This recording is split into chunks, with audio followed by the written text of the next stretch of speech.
Hello, evolutionary astrologer Bryan Colter here for another horoscope report for the upcoming Pisces full moon that happens in just a few days, but really I'll be describing the energy of the next couple weeks. And Pisces is one of my favorite signs to talk about because it has an extreme high end and an extreme low end. So there is a plan for high stakes kind of feeling for this archetypal field that's so strong right now. And it is very strong, not just because of the Pisces full moon, but because it's in a conjunction with, right next to Neptune in the sky. Neptune rules Pisces. Whenever a planet's in its own sign, which Neptune has been since 2012, it is effectively on steroids. It is supercharged, even more so during this full moon event. Now, full moons are always powerful energetically, especially affecting our hearts, our subjective reality, and our emotions, because the moon represents our heart and our soul. And it really connects with us within the collective, but on an individual level, with our astral or emotional body. That's why it affects our emotional states. So moon representing emotion, so strong right now. It's also in a water sign, Pisces, which it loves to be. But also Pisces and Neptune representing psychic sensitivity. So we have emotional and psychic sensitivity at an all-time high. Well, maybe not all-time, but at least for the month at an extreme peak. So people who have a lot of water in their charts, for example, and who are very attuned to their internal world, to their consciousness, are going to be feeling this full moon, much more than the average bear. Now, we'll talk more about Pisces later, but to have hypersensitivity during the rest of these events going on is rather challenging. We do have this Jupiter-Mercury opposition. I'll talk about that in a second. But an event I have to at least mention here because it's been going on, throughout 2021, and it will continue to go through to the rest of 2022, is this Saturn in Aquarius in a tight square to Uranus in Taurus. It's forming what's called a T-square. You can see these two red lines in the middle and the opposition here, forming a T-square to the nodes. And this is creating a lot of division within the collective because the Saturn energy and the Uranian energy are really quite different. Saturn represents wisdom, solidarity, being pragmatic, integrity, commitment, long-term strategy, has a strong association with the both good and bad habits of the past and can be rigidly fixed upon those. Now, Uranus is the rule breaker. It wants to break free from the confines of Saturn. It wants to go more towards liberation, invention, ingeniousness, freedom, agency. So this Saturn, which does tend to, on the darker manifestation, want to control, is at cross purposes through this tight 90-degree friction-based square aspect with the more liberating impulse of the Uranian complex. So this has been the major event of the last year and a half, a little bit more. And this is creating so much division within people within the collective. Meanwhile, it's activating the nodes, and the south node of the moon is the karmic habit energies that we're trying to grow beyond, outgrow, which are so prevalent within the collective as well. And Scorpio is about woundedness. So the collective pain trauma is rising to the surface, within a lot of individuals. Woundedness rising to the surface. People are more reactive, more susceptible to temper tantrums and acting out because it represents pain and suffering. Now, ultimately, it's not that Saturn's a bad sign. I'm just focusing on the negative side of Saturn.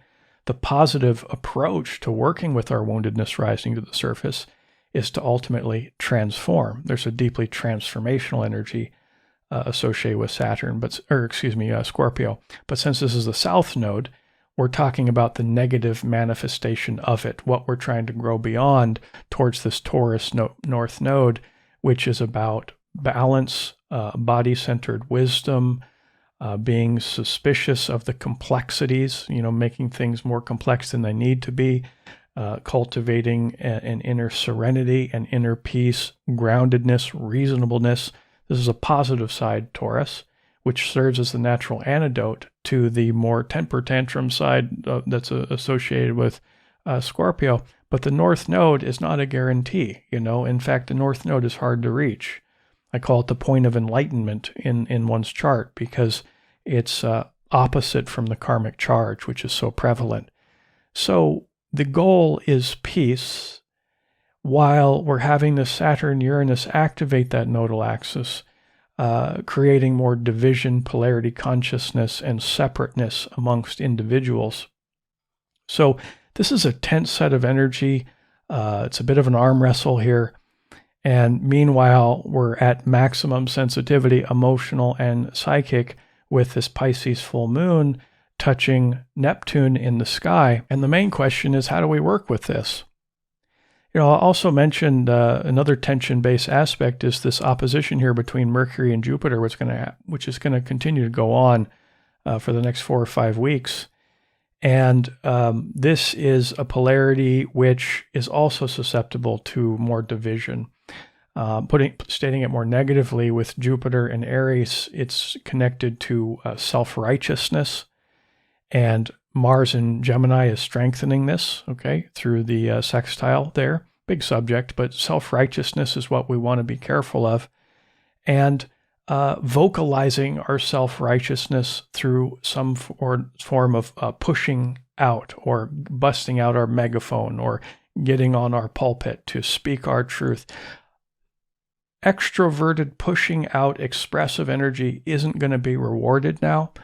Now, the energy ebbs and flows. There's a good time to speak up. There's a good time for megaphoning. A great time for it was about a month ago when we had our Leo new moon, when Mars was conjunct Uranus. I talked about that a couple videos ago. That was a more extroverted pushing out energy. Now it's much more introverted and reflective. And the reason I say that, it's pretty rare. Of the 8 planets that can go retrograde, we have 6 of them in retrograde. Pluto, Saturn, Neptune, Jupiter, Uranus, and Mercury are all in retrograde. Wow, 6 of the 8 planets. So 75% turned inward is the way we could look at this. Retrograde planets, the evolutionary intention of these planets. I mean, each one of these planets in retrograde could take up a whole video, but the pistachio nutshell description is, the energy is turned inward. We're going to be rewarded a lot more through reflection and not so much from action. I mean, we always have to take actions sometimes, but now it's much more about inwardness. So too is this Pisces set of energy, full moon, about reflection, contemplation, self-knowledge, especially when we integrate it with Virgo on the opposite side of the chart. When we have so many planets in retrograde, the potential to not get your message across effectively is increased. Because not only is being able to communicate effectively, especially because Mercury is in retrograde, the planet of communication, the ability to communicate effectively is somewhat reduced now with all this retrogradation, but also people's ability to perceive that information clearly. Retrogradation, especially Mercury, some of the challenges is miscommunications, misinterpretations, and wrong perceptions, So this is much more about going within and basically exploring consciousness, which is one of my favorite subjects. I love this Pisces full moon. So megaphoning will just create more division right now. And I'm very hopeful for the future of humanity. I love humanity, but it's pretty hard to watch what's going on right now. So much hate, so much division. And the antidote to that more self-righteous, prideful energy, which is so strong right now, is one of the highest virtues for Virgo. We're in the middle of Virgo season here, which is humility, developing more humility. It's the classic virgin archetype, which basically means to become pure, to become perfect. And that's trying to integrate with Pisces through the opposition. So finding perfection through self-knowledge and connection to God, to the divine, because this Pisces energy is a very spiritual set of energies. So through the lens of evolutionary astrology, we contemplate good ways to work with Pisces and Neptune. Activities would be meditation. It's the classic mystic archetype. Things to look for is checking out of reality, because it is painful to watch what's going on right now. Some people may use this Pisces energy to lean into their vices, into their addictions. So, the catchphrase we could use here is check in or check out, and in terms of accelerating our growth process within the collective and individually, it's much more about checking in through all the retrograde and moon in Pisces. I just did a chart spotlight video for my Patreon community where we looked at the chart of Osho, and he had a very strong Neptune in his chart, and he was a very powerful mystic. I'm also studying the chart of Saint Teresa of Avila, a very famous Christian mystic from Spain in the 16th century, and she has a supercharged Neptune in her chart. So it is linked to mysticism, and I actually do have a couple quotes from Saint Teresa I'm going to read here, because when I think about this polarity between Virgo and Pisces, she just embodies this so purely in this book I'm reading, which is amazing, called Interior Castle. But we also see strong Neptunes in visionary artists, like, for example, Walt Disney had a very strong Neptune in his chart, and he was clearly a visionary artist. He was politically kind of messed up, but in the head. But in terms of what he created, he was a dream engineer, and he helped to shape and mold the imagination of the collective with the beauty he put out there in the world. So it's also a great time to just enter flow states, period, however that happens for you, whether you entered the flow state through painting, putting paint on a canvas, or through meditation, or whatever. There's many ways to achieve flow state. Within flow, we can feel joy. There's less healthy ways to go into flow, like binging on video games or something like that. That would be the more escape artist or addictive tendencies associated with this Pisces archetypal field. So when I think about we talked about the pitfalls to look out for. When we talk about evolutionary intention, again, it's about introversion and self-knowledge and reflection. But when we talk about virtues associated with the Virgo-Pisces axis, it basically comes down to humility on the Virgo side, but on the Pisces side, it is about basically unconditional self-love and unconditional love for others. And I'm reading this book by Saint Teresa, and I just want to read a couple lines here. She says, "So long as we are on this earth, nothing matters more to us than humility." It's a beautiful Virgoan line. And then another line, this is more Piscean line. Actually, it's the integration of Virgo and Pisces. "Let us realize, my daughters," she's talking to her fellow nuns, "let us realize, my daughters, that true perfection consists in the love of God and of our neighbor. And the more nearly perfect is our observance of these two commandments, the nearer to perfection we shall be." So this quote is, it's so beautifully Virgo and Pisces. I can't imagine a more beautiful integration of this polarity of energies towards expanding one's consciousness. Now, there's no denying there's a lot of tension in the air right now with this Saturn-Uranus square, which will continue to be super strong throughout the rest of 2022. So we kind of just got to hold on, and not fan the flames of division and polarity consciousness and separateness, because we're all interconnected. That's a more Piscean value. Even particles are connected from long distances apart, quantum entanglement. As a beautiful Pisces man once said, spooky action at a distance. That's Albert Einstein. So we're all interconnected, and there's a lot of hate and division going on through all this friction happening in the sky, energetically affecting everybody on Earth. And but there's a higher road, this beautiful balance between humility and connection to whatever you consider to be divinity, God, the universe, but also your higher soul, so you can have a pure expression of your own life light into the world, because you're going to have a positive effect on others and the collective if you come from a much higher level of consciousness. instead of just falling into the pit of despair that is becoming so strong right now, basically connected to people's opinions and ideologies about what we should do. And instead now, let's just go within and check in instead of checking out or body checking. And I mean that in the hockey sense of body checking, where we're violently checking other people, because there's going to be a lot of that right now. So this meditation we're going to be doing together is a very powerful meditation. This is one that I really recommend doing every day for the health of your physical body, your emotional body, and your mental body. It's so powerful. It also cleans all the main chakras so that we can more easily enter that flow state of self-love and love for others. This is the core evolutionary intention, with the goal being to expand our consciousness. Enjoy the meditation.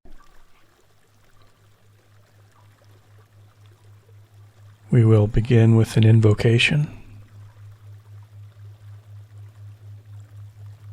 Absolute infinite beingness, God, everlasting life,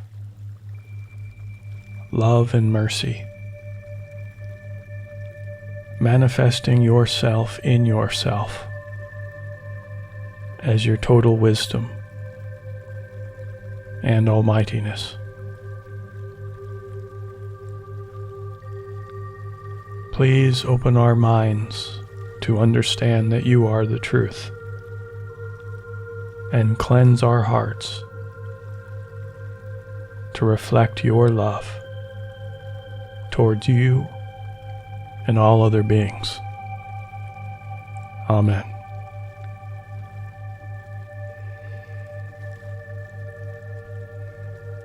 Silently repeat after me. I am that I am. I am not the body. I am not the emotions. I am not the thoughts. I am not the mind. The mind is only a subtle instrument of the soul. I am the soul. I am a spiritual being of divine intelligence, divine love, and divine power. I am one with the higher soul. I am that I am. I am one with the divine spark. I am a child of God. I am connected with God.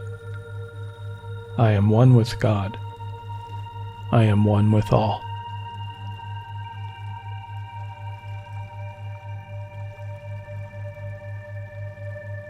Connect the tip of your tongue to the roof of your mouth. This connects the front of your aura to the back of your aura.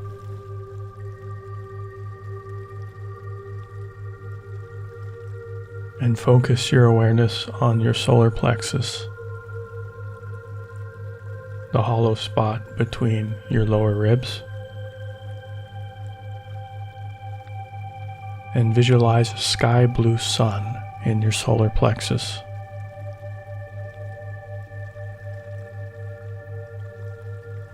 And on your next inhale, visualize that sky blue sun as brightly as you can imagine, shining in all directions around you.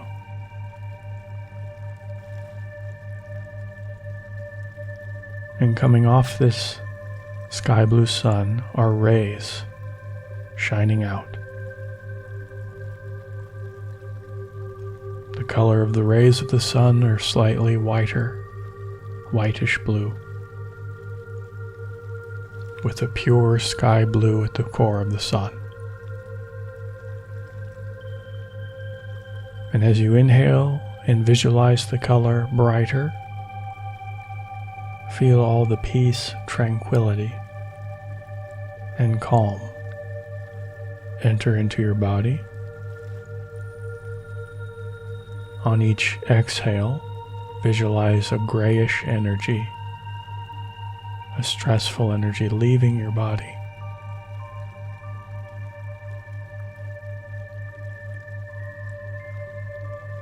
And you inhale, you visualize it as bright as you can. And as you exhale, the air goes out, the diseased energy goes out, but the good energy stays in the solar plexus.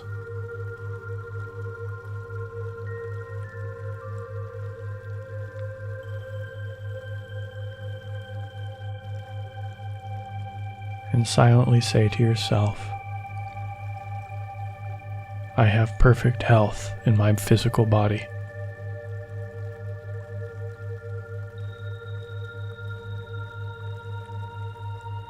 Now raise your attention up into your chest and visualize a beautiful whitish pink sun in your entire chest cavity.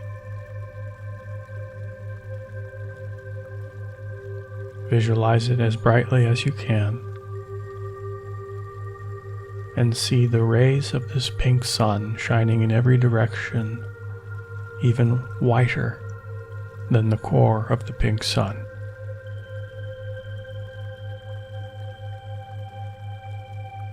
This is the center of your emotional body. Feel peace with your emotions and your desires.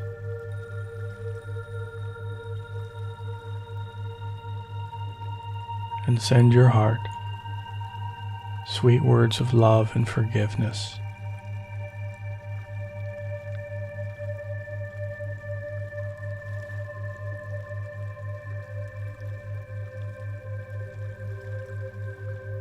And as you visualize this pink sun, simultaneously visualize somebody you're having difficulty with, and send them also this pink color, accompanied by loving thoughts and intentions and forgiveness.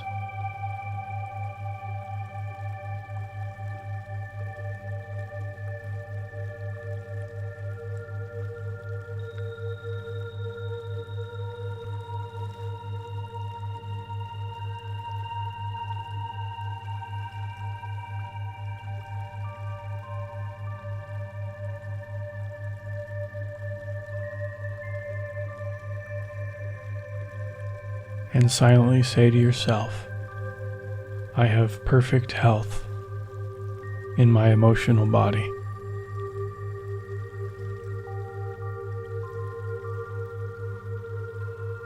And now move your attention up to the center of your head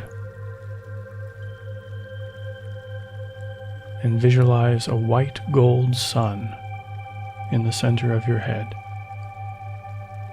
and around your head, about the size of a beach ball.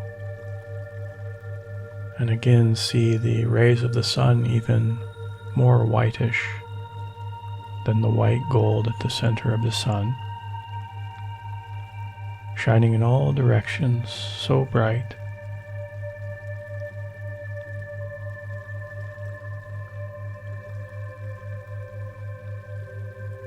Feel all your thoughts and intentions relax. Creative thoughts increase, opening you as a channel for divine inspiration.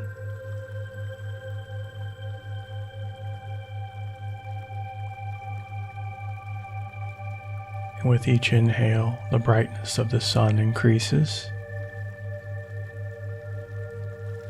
And with each exhale, the air goes out, but the energy stays in.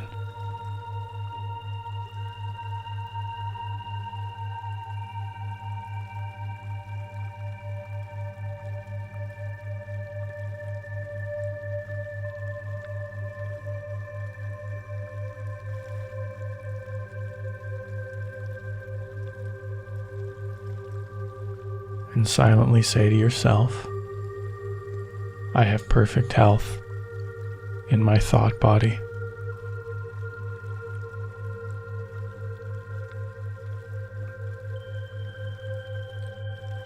Now move your attention to the crown of your head, the very top.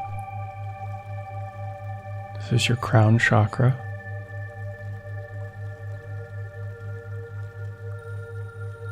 visualize a brilliant white sphere on top of your head, brilliant white,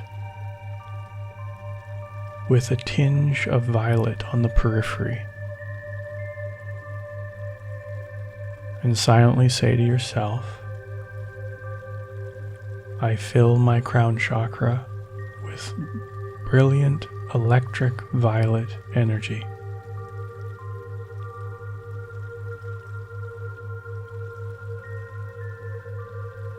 My crown chakra is energized, cleansed, and healthy.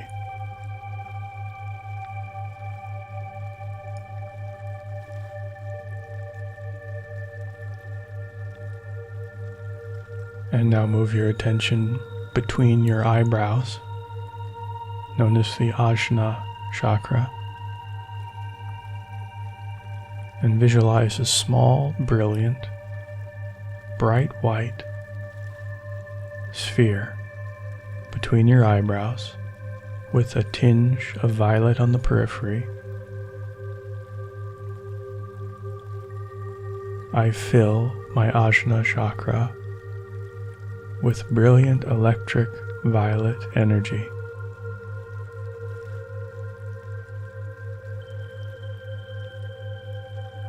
This chakra is energized, cleansed, and healthy.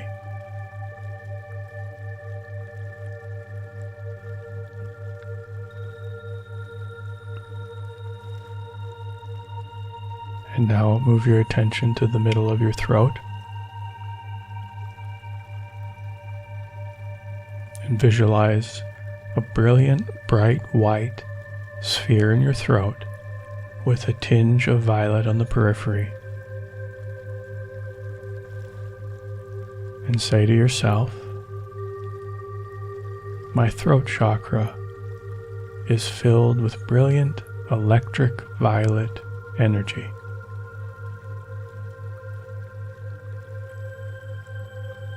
It is energized, cleansed, and healthy.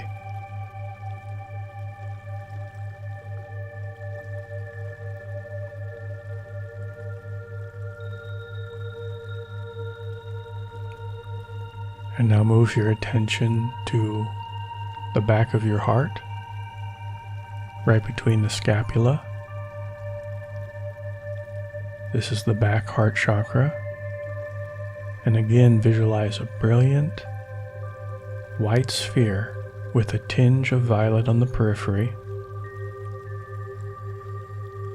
And silently say to yourself, my back heart chakra is filled with brilliant electric violet energy. It is energized, cleansed, and healthy.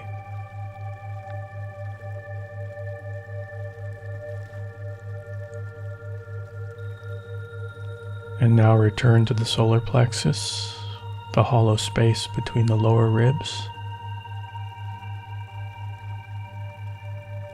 Visualize a brilliant white sphere with violet on the periphery. My front solar plexus chakra is filled with a brilliant electric violet energy.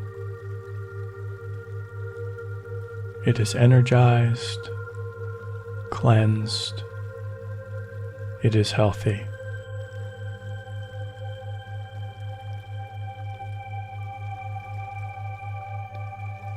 And now move around to the back, right behind the solar plexus and the middle back, the back solar plexus chakra.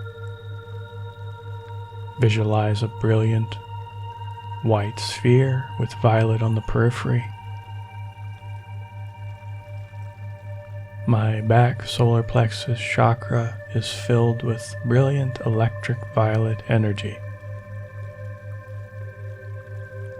It is energized, cleansed, and healthy.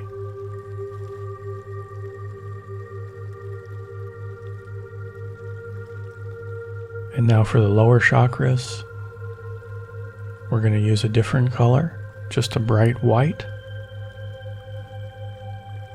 Move your attention to the navel, right at the belly button, and visualize a luminous white sphere on your navel chakra. My navel chakra is filled with luminous white light. It is energized, cleansed, healthy.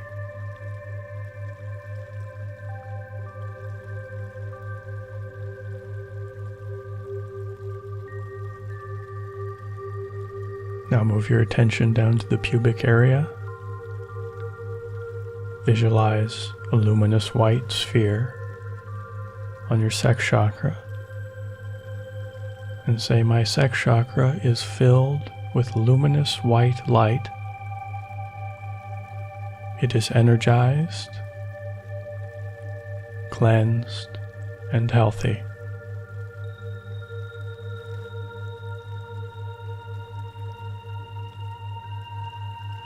And now move your attention to the base of your spine.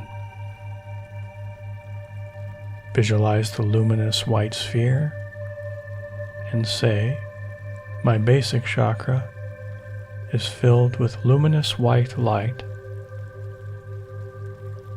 It is energized, cleansed, and healthy.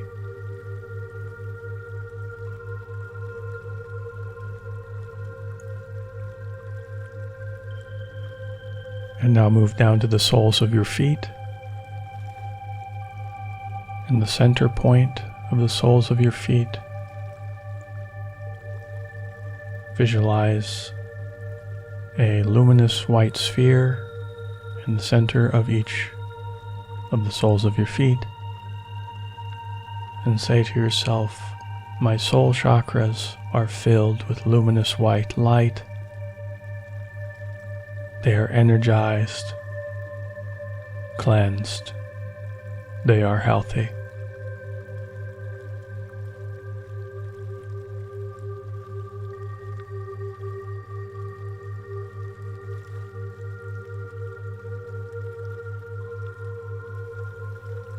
As we finish this meditation, take a moment to thank the divine, your spiritual teachers, the saints, the angels, whoever you connect to, spiritual helpers, and slowly return back to your environment. And whenever you're ready, open your eyes.